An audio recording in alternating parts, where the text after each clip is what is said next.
গত রমজান মাস একই কাতারে নামাজ পড়ছেন, আজকে এই রমজান প্রায় চলে এসেছে, সেই মুসল্লিগুলা নাই, এমন আছে না?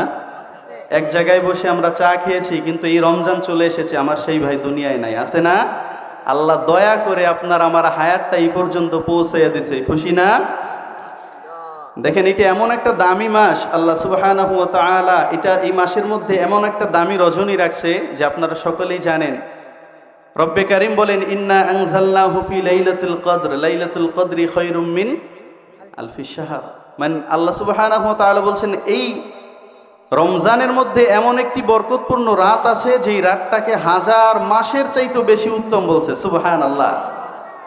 এবং এই মাস সম্পর্কে নবীজি সাল্লাল্লাহু আলাইহি ওয়াসাল্লাম বলেন, মান সামা রমাদানা ঈমানা ওয়া ইহতিসাবান গুফিরা লাহু মা তাকদ্দামা মিন যামবি। যে ব্যক্তি ইমানের সহিত সওয়াবের আশায় রমাদানের রোজা রাখবে, আল্লাহ সুবহানাহু ওয়া তাআলা তার পিছনের সমস্ত গুনাহ খাতা মাফ করে দেয়, সুবহানাল্লাহ। খুব ফজিলতপূর্ণ একটা মাস নয়? এই জন্য যখনই রজব মাস আসতেন, রাসূল সাল্লাল্লাহু আলাইহি ওয়াসাল্লাম বেশি বেশি দোয়া করতেন, আল্লাহুম্মা বারিক লানা ফি রজব ওয়া শাবান ওয়া বাল্লিগনা রমাদান। আল্লাহ, আপনি রজব এবং শাবানের বরকত আমাদেরকে দান করেন এবং আমার হায়াতটা আপনি রমজান পর্যন্ত পৌঁছায়া দেন। এই দোয়া নবীজি বেশি বেশি পড়তেন। এজন্য আল্লাহ যে দয়া করে আমাদেরকে রমজান পর্যন্ত প্রায় পৌঁছে দিয়েছেন, আরো একবার দিল থেকে শুকরিয়া আদায় করে পড়ি আলহামদুলিল্লাহ। মাশাআল্লাহ, ভালো লাগতেছে আপনাদের আওয়াজ। সম্মানিত ভাইয়েরা, আমি পবিত্র কালামুল্লাহর সূরাতুল বানী ইসরাঈলের একটি আয়াতে কারিমা তেলাওয়াত করেছি। আল্লাহ সুবহানাহু ওয়া তাআলা এই আয়াতের মধ্যে বলছেন, ওয়াকাদা রাব্বুকা আল্লা তা'বুদু ইল্লা ইয়্যাহ। আল্লাহ পাক রব্বুল আলামিন বলেন, ওয়াকাদা রাব্বুক, ও নবী আপনার উম্মতের জানায়া দেন, আপনার রব সিদ্ধান্ত জানায়া দিছে, আল্লাহ তা'বুদু, কারো ইবাদত করা যাবে না, ইল্লা ইয়াহু, একমাত্র আমি আল্লাহর ইবাদত ছাড়া। আল্লাহ পাক রব্বুল আলামিন বলেন, ওয়াকাদা রাব্বুকা আল্লা তা'বুদু ইল্লা ইয়্যাহ। ও নবী আপনার উম্মতরে জানায়া দেন, আমি আল্লাহর ইবাদত ছাড়া জমিনের মধ্যে অন্য কারো ইবাদত করা যাবে না। ইবাদত পাওয়ার যোগ্য একমাত্র আল্লাহ, ঠিক কি না? আল্লাহ বাদে অন্য কারো ইবাদত করা যাবে নি? কোনো গায়রুল্লাহর ইবাদত করা যাবে? আর আল্লাহর ইবাদত করতে হবে একমাত্র আল্লাহর সন্তুষ্টির জন্য। দুনিয়ার মানুষ দেখানোর জন্য ইবাদত করলে আল্লাহর দরবারে গ্রহণযোগ্য হবে না। রব্বুল আলামিন কোরআনের বিভিন্ন জায়গায় সতর্ক বার্তা জানায়া দেয়, ও বান্দা, আমি রবের ইবাদতের ক্ষেত্রে যদি অন্য কাউরে শরীক করো, তোমার তামাম জিন্দেগীর ইবাদতগুলো আমি আল্লাহ বরবাদ করে দিব। পড়েন নাউজুবিল্লাহ। রব্বুল আলামিন কোরআনের এক আয়াতের মধ্যে বলেন, ওয়ামান ইউশরিক বিল্লাহ ফাকাদ হারামাল্লাহু আলাইহিল জান্নাহ। যে ব্যক্তি আমি রবের সাথে ইবাদতের ক্ষেত্রে যদি তুমি শিরিক করো, ফাকাদ হারামাল্লাহু আলাইহিল জান্নাহ, আমি আল্লাহ তোমার জন্য জান্নাতকে হারাম করে দিব। বলেন নাউজুবিল্লাহ। যদি ইবাদতের ক্ষেত্রে শরীক করেন, আপনার জন্য জান্নাত কি হারাম হয়ে যাবে, ঘোষণাকার আল্লাহ। সূরা লোকমানের মধ্যে লোকমান হাকিম তার সন্তানকে উপদেশ দেয়, ইয়া বুনাইয়া লা তুশরিক বিল্লাহ, ও সন্তান খবরদার খবরদার, আমার আল্লাহর ইবাদতের ক্ষেত্রে অন্য কাউরে শরীক করবা না, কারণ ইন্না শিরকা লাযুলমুন আযীম, শিরিক হচ্ছে সবচাইতে বড় জুলুম, বড় গুনাহ। বলেন নাউজুবিল্লাহ। এজন্য ইবাদতের ক্ষেত্রে আল্লাহর সাথে কাউরে শরীক করা যাবে নি, যাবে না। একটা হাদিস শুনেন, সহিহ বুখারীর 16 নম্বর হাদিসের বর্ণনা। হযরত আনাস রাদিয়াল্লাহু তাআলা আনহু হাদিস বর্ণনা করেন, তিনি বলেন নবীজি সাল্লাল্লাহু আলাইহি ওয়াসাল্লাম বলেন, সালাতুন মান কুন্না ফীহি ওয়াজাদা হালাওয়াতাল ঈমান। ও উম্মত, যদি ঈমানের পরিপূর্ণ মজা, পরিপূর্ণ স্বাদ পাইতে চাও, তিনটা গুণ নিজের মধ্যে ধারণ করে নাও। ঈমানের একটা মজা আছে না? আছে। যদি ঈমানের মজা নিয়ে নামাজে দাঁড়াইতে পারেন, দেখবেন ইবাদতের মধ্যে একটা মজা, যখন সিজদায় কপালটা জমিনের সাথে লাগায় দিবেন, দেখবেন দিলটা কেমন প্রশান্ত হয়ে যায়। যখন আপনি ইবাদতের মজা পাইবেন, নামাজের মজা পাইবেন, কোরআন তেলাওয়াতের মজা যখন পাইবেন, ইমাম সাহেব তেলাওয়াত করবে, অন্য কেউ তেলাওয়াত করবে, আপনার মজার চোটে দিল থেকে এমন খুশি হবেন, আপনার চোখ থেকে দরদর করে পানি পড়ে যাবে। সুবহান। আপনি যদি মজা পান, প্রত্যেকটা জিনিসের স্বাদ আছে না? ঈমানেরও একটা স্বাদ আছে, ঠিক কি না? যেই বান্দা ঈমানের মজা পাইছে, ফাঁসির কাঠগড়ায় দাঁড়াইয়াও ঈমান ছাড়তে রাজি হয় না, ঠিক কি না? ঈমানের মজা যে পাইছে। আপনারা শুনেছেন সাহাবা একরাম রাদিয়াল্লাহু তাআলা আনহুদের প্রতি কি পরিমাণ জুলুমের মাত্রা বেড়েছিল। তারা কি ঈমান ছাড়ছে? ঈমান ছাড়ে নাই, কারণ তারা ঈমানের পরিপূর্ণ মজা পাইছে। এজন্য ঈমানের মজা আমরাও পাবো। সকলে রাজি তো ইনশাআল্লাহ? ইনশাআল্লাহ। নবীজি সাল্লাল্লাহু আলাইহি ওয়াসাল্লাম বলেন, সালাতুন মান কুল্লা ফীহি ওয়াজাদা হালাওয়াতাল ঈমান। ও উম্মত, যদি কেউ ঈমানের পরিপূর্ণ মজা পাইতে চাও, তার মধ্যে তিনটা গুণ ধারণ করে নাও। জোরে বলেন, কয় গুণ? 3 গুণ। 1 নম্বরে নবী আমার জানায়া দেয়, জমিনের মধ্যে আল্লাহ এবং আল্লাহর রাসূলকে সবচাইতে বেশি মহব্বত করতে হবে। মুখস্থ করে নেবেন। 1 নম্বরে আল্লাহ এবং আল্লাহর রাসূলকে সবচাইতে বেশি মহব্বত করতে হবে, ঠিক কি না? এবার একটু প্রশ্ন করি, সবচাইতে বেশি ভালোবাসতে হবে কাকে? আল্লাহ এবং আল্লাহর রাসূলকে। বলেন, সবচাইতে বেশি মহব্বত করতে হবে কাকে? মাশাআল্লাহ, তো ভালো শ্রোতা, কথা বলে মাশাআল্লাহ। রব্বুল আলামিন কোরআনের মধ্যে বলেন, কুল ইন কুনতুম তুহিব্বুনাল্লাহ ফাত্তাবিউনি ইউহিব্বুকুমুল্লাহ। ও নবী, আপনি জানায়া দেন, ইন কুনতুম তুহিব্বুনাল্লাহ, যদি কোনো বান্দা আমি আল্লাহকে মহব্বত করতে চায়, ফাত্তাবিউনি, সে যেন আপনার অনুসরণ করে, আপনাকে মহব্বত করে। ইউহিব্বুকুমুল্লাহ, যদি আপনার অনুসরণ করতে পারে, ওই বান্দারে আমি আল্লাহ নিজে ভালোবাসবো। পড়েন সুবহানাল্লাহ। ওয়া ইয়াগফির লাকুম যুনুবাকুম, শুধু ভালোবাসার মধ্যে সীমাবদ্ধ নয়, আমি আল্লাহ বান্দার তামাম জিন্দেগীর গুনাহগুলো মাফ করে দিব। আল্লাহর ভালোবাসা পাইতে হলে আল্লাহর রাসূলকেও মহব্বত করার দরকার আছে না নাই?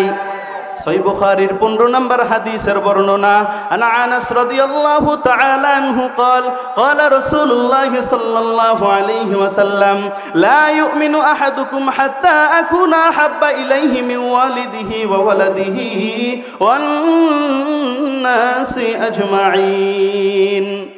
নবীজি সাল্লাল্লাহু আলাইহি ওয়াসাল্লাম বলেন, ও উম্মত, তুমি ততক্ষণ পরিপূর্ণ ঈমানদার হইতে পারবা না যতক্ষণ না আমি রাসূল তোমার কাছে তোমার ছেলে মেয়ে, স্ত্রী, পরিবার পরিজন, মা বাবা, এমনকি ওয়ান্নাসি আজমাইন, তামাম দুনিয়ার মানুষের চাইতে বেশি মহাব্বতের পাত্র যতক্ষণ আমি রাসূল না হব, ততক্ষণ তুমি পরিপূর্ণ ঈমানদার হইতে পারবা না। এজন্য পরিপূর্ণ ঈমানদারের যদি দাবি করতে চাই, সবচাইতে বেশি মহাব্বত করতে হবে আল্লাহ এবং আল্লাহর রাসূলকে। আল্লাহর রাসূলকে দিল থেকে মহাব্বত করব, রাজি আছি তো মুসলমান? শুধু জবানে বললে হবে?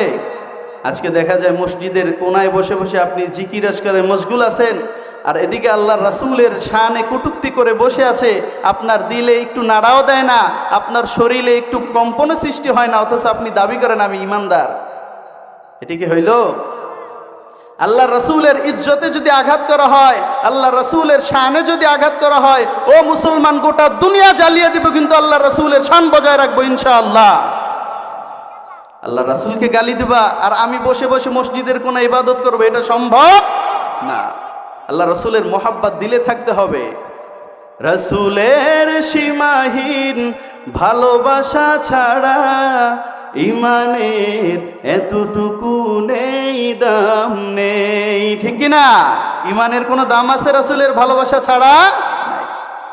এই জন্য আল্লাহ পাক রব্বুল আলামিন বলেন, ওরে মুসলমান, যদি ইমানদার দাবি করতে চাও, নিজের মুসলমান দাবি করতে চাও, আমি এই রাসূল, আমি আল্লাহর রাসূলকে মোহাব্বত করো, রাসূলের অনুসরণ করো, তোমারে স্বয়ং আমি আল্লাহ নিজেই মোহাব্বত করব। সুবহানাল্লাহ। তে হাদিসের মধ্যে নবীজি বলেন 3 গুণের 1 নাম্বার, সবচেয়ে বেশি মোহাব্বত করতে হবে আল্লাহ এবং আল্লাহর রাসূলকে। 2 নাম্বার নবী আমার জানায়া দেয়, ও মুসলমান 2 নাম্বার গুণ নিজের মধ্যে ধারণ করবা। 2 নাম্বার, কাউকে মোহাব্বত করবা, কাউরে ভালোবাসবা একমাত্র আল্লাহর জন্য। একটু জবান খুলে বলেন, আপনারে আমি মোহাব্বত করব কার জন্য? আপনি আমাকে মোহাব্বত করবেন কার জন্য? আপনার সাথে আমার সাথে বন্ধুত্ব হবে আমার আল্লাহর জন্য, আপনার সাথে আমার সাথে শত্রুতা হবে আমার আল্লাহর জন্য, ঠিক কি না? 3 নাম্বার নবী আমার জানায়া দেয়, ও মুসলমান 3 নাম্বার গুণ, তোমার আগুনের মধ্যে নিক্ষেপ করাটাকে তুমি যেমনি অপছন্দ করো, আগুনের মধ্যে ফালাই দিলে এটাকে আমরা কি পছন্দ করি? নবী এইভাবে উদাহরণ দিয়া দিয়া জানায় দেয়, তোমার আগুনের মধ্যে ফালাইলে এটা তুমি যেমনি অপছন্দ করো, আল্লাহর সাথে কাউরে শরীক করাটা এর চাইতে বেশি অপছন্দনীয় হইতে হবে।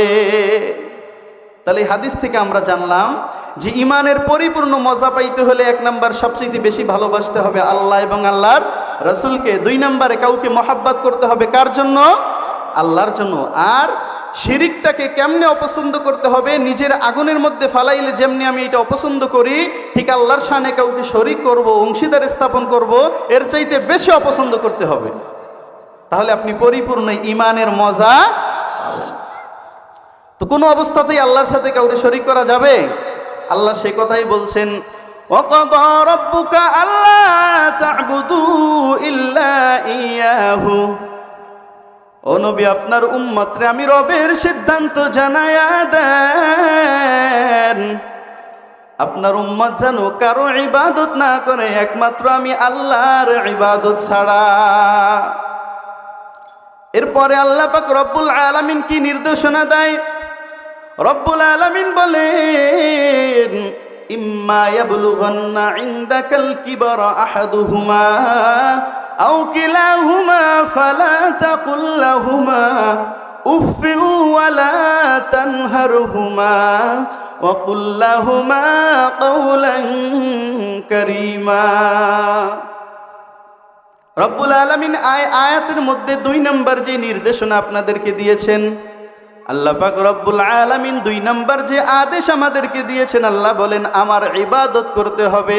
আমার ইবাদত করে, ইবাদতের পরে বান্দা তোমার দ্বিতীয় কাজ হচ্ছে ওয়াবিল ওয়ালিদাইনি ইহসানা, তোমার পিতা মাতার সাথে সৎ আচরণ করো, ভালো আচরণ করো। এই নির্দেশটা কার? আল্লাহ বলতেছেন 1 নম্বরে তো আমি রবের ইবাদত করবা, এছাড়া কারো ইবাদত করতে পারবা না। 2 নম্বর তোমাদের প্রতি আদেশ। এখানে অকদর তাফসির, কদর তাফসির এসেছে যে আল্লাহ আদেশ দিয়েছেন, নির্দেশ দিয়েছেন। আল্লাহর আদেশের চাইতে বড় অন্য কারো আদেশ হতে পারে? আল্লাহ নির্দেশ দিয়েছেন, ডিরেকশন দিয়েছেন, আমাদের সকলকে নির্দেশ দিয়ে আল্লাহ বলছেন 1 নম্বরে আমি রবের ইবাদত করবা, 2 নম্বরে অবিল ওয়ালিদাইনি ইহসানা, তোমার পিতা মাতার সাথে সৎ আচরণ করো, ভালো আচরণ করো, উত্তম আচরণ করো। এবং আল্লাহ পরের আয়াত শব্দের মধ্যে বলছেন ইম্মা ইয়াবলুগান্না ইনদাকাল কিবারা আহাদুহুমা আও কিলাহুমা, যদি তোমার মা এবং তোমার বাবা তোমার কাছে উপস্থিত হয়ে যায় বৃদ্ধ অবস্থায়। কি অবস্থায়?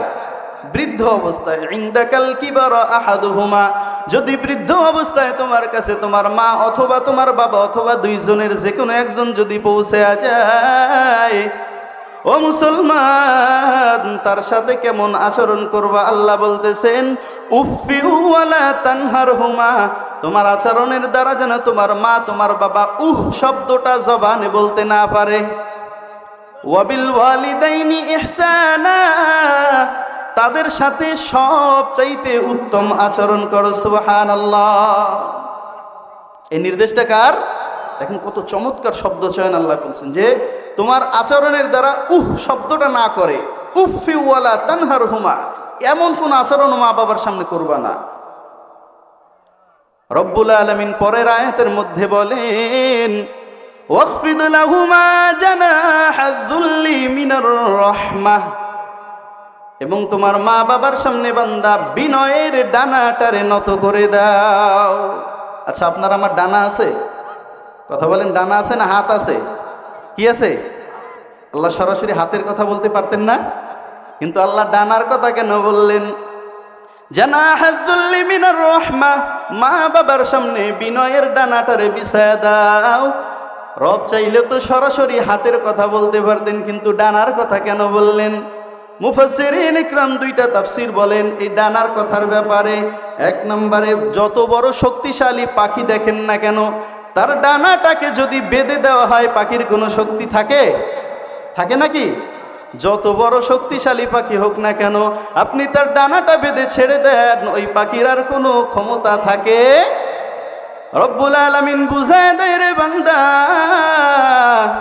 তুমি যত বড় বেটা হও না কেন, তুমি যত ক্ষমতাসীন ব্যক্তি হও না কেন, তোমার মা বাবার সামনে ডানা বাঁধা পাখির মতন বিনয়ী হয়ে যাও। তোমার হয়তো অনেক ক্ষমতা হয়েছে, টাকা পয়সা হয়েছে, এই জন্য মায়ের সামনে ঝাড়ি দিয়ে কথা বলবা না, না না। তুমি যেমনি ভাবে পাখির ডানা বেঁধে দিলে ওর কোনো শক্তি থাকে না, তুমি যত বড় বেটা হও না কেন, তোমার মায়ের সামনে তোমার বাবার সামনে কোনো শক্তি চলবে না। দুই নম্বর, মুফাসসিরিন ইকরাম বলেন একটা মুরগি যখন তার পাখনার নিচে, তার ডানার নিচে বাচ্চাগুলো নিয়ে আসে, ওই বাচ্চাগুলো মনে করে তামাম দুনিয়ার মধ্যে সবচাইতে নিরাপদ জায়গায় আইছি, ঠিক কিনা? ওই বাচ্চাগুলো মনে করে যত বড় শত্রু হোক না কেন, আমার মায়ের ডানার নিচে আমার আক্রমণ করতে পারবে না। আমার মার জীবন থাকতে আমার গায়ে একটা ফুলের টোকাও লাগতে দিবে না। ও মুসলমান, যদি মা বাবা জীবিত থাকে রে, তোমার মা বাবা যেন তোমার প্রতি এতটুকু আশ্বাস পায়, বৃদ্ধ অবস্থায় এসে যেন তোমার মা বাবা তোমার প্রতি এতটুকু আশ্বাস পায় যে আমার আব্দুর রহিম, আব্দুর রহমান, আব্দুল করিম যতদিন জীবিত আছে, দুনিয়ার কেউ আমার একটা কথা বলার সাহস রাখবে না। এতটুকু আশ্বাস যেন তোমার মা বাবা তোমার প্রতি পায়। এবং আল্লাহ দোয়া শিখায় দিয়েছে, পড়েন রব্বির হামহুমা কামা রব্বায়ানি সগীরা। সবাই পড়েন রব্বির হামহুমা কামা রব্বায়ানি সগীরা। এই দোয়া শিখায় দিয়েছেন কে? আরো জোরে বলেন কে? আমার আল্লাহ জানায়া দেয়, ও বান্দা, তোমার মা বাবা জীবিত থাকুক অথবা দুনিয়ার থেকে চলে যায়, তোমার মায়ের জন্য, তোমার বাবার জন্য এমনি ভাবে আমি রবের কাছে দোয়া করো।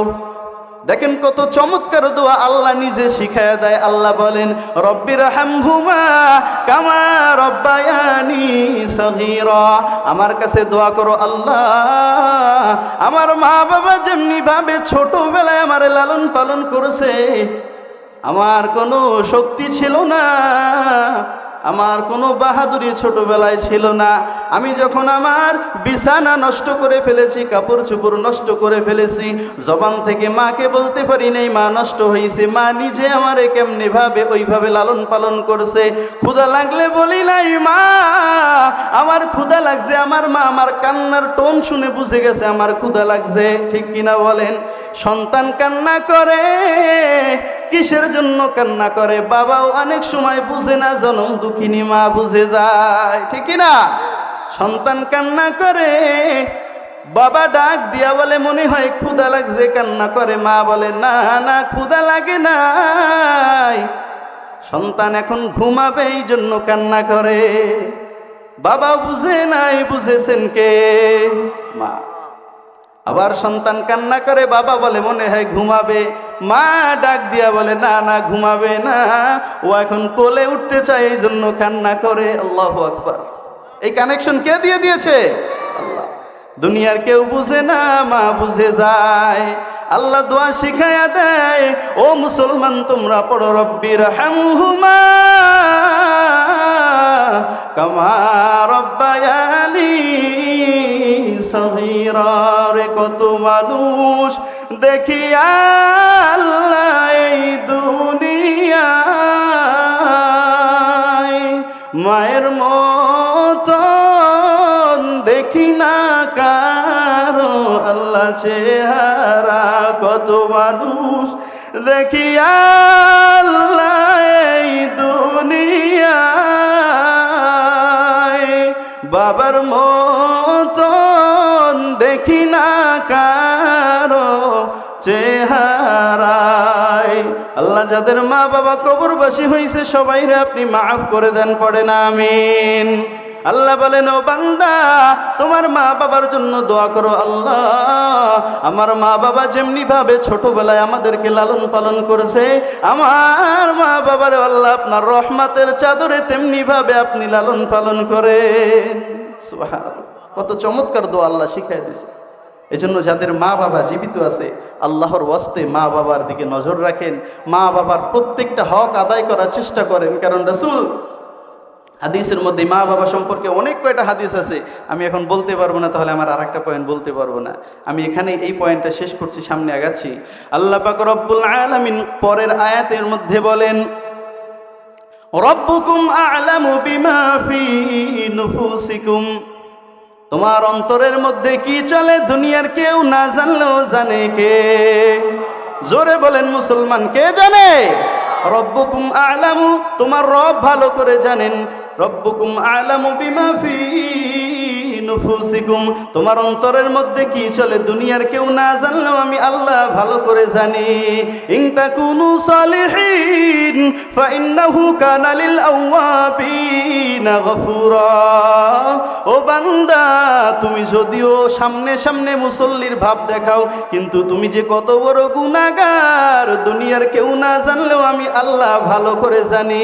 তুমি গুনাহ করার পরেও যদি আমি রবের দরবারে ফিরে আসো, ইন তাকুনু সালিহিন, ফিরে এসে যদি নেক আমল শুরু করে দাও, ফাইন্নাহু কানা লিল আওয়াবিনা গফুরা, আমি আল্লাহ তোর तमाम জিন্দেগীর গুনাহগুলো maaf করে দিব। পড়েন সুবহানাল্লাহ। আপনি আমি যে কত বড় গুনাহগার দুনিয়ার কেউ না জানলেও জানে কে? আপনি আমি কত নাফরমানি করি, আল্লাহর এত নিয়ামত দেওয়ার পরে কত পরিমাণ নাফরমানি করি, কিন্তু আল্লাহ কোনোদিন আপনার আমার রিজিক বন্ধ করছেনি? অনেক বান্দা দেখবেন এলাকার মধ্যে এখন ঘুমায় গেছে, এশার নামাজ বান্দা আদায় করে নাই, কিন্তু এই বান্দার রাতের রিজিক ও আল্লাহ বন্ধ করে নাই, ঠিক কি না? ফজর বান্দা পড়ে নাই, ইমাম সাহেব বাইতুল ফালা মসজিদে নামাজ পড়ায়, দেখা যায় এক কাতার কি দুই কাতার মুসল্লি, অথচ এলাকার সব মানুষ যদি মসজিদে আসে মসজিদে জায়গা দেওয়া যাবে না। কিন্তু বান্দা তুমি আরামের ঘুম ঘুমাইতেছো, সকালবেলা ঘুম থেকে উঠার পরে তোমার সামনে সকালের নাস্তা হাজির করে দিছেন কে? ওরে বান্দা, জোহরের নামাজটা তুমি হেলায় খেলায় কাটায় দিছ, দুপুর বেলায় তোমার সামনে রিজিক পৌঁছায় দিছেন কে? একটু জোরে বলেন না কে? ওমা মিন দাব্বাতিন ফিল আরদি ইল্লা আলাল্লাহি রিজকুহা, সবচেয়ে উত্তম রিজিক দাতা আমার আল্লাহ, ঠিক কি না?